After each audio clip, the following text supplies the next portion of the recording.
जुलि जानायनि उनाव नोंथांमोना देहायारि जेंनानि थाखाय गथ' मोनै जेंनाजों भुगिनांनानै दं नामा? जुलि जानायनि उनाव नोंथांमोना गथ' मोनाखै नामा?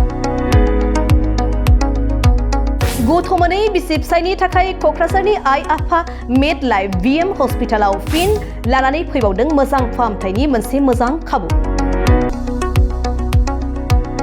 फैगौ 19 मे मंगलबार बारायखालि क'क्राझारनि आइ आफा मेडलाइफ VM हस्पिटालाव गथ' मोनै बिसि फिसायनि थाखाय बेसेन नाङै मोनसे देहा सिबिथाय खाबु लानानै फैदों।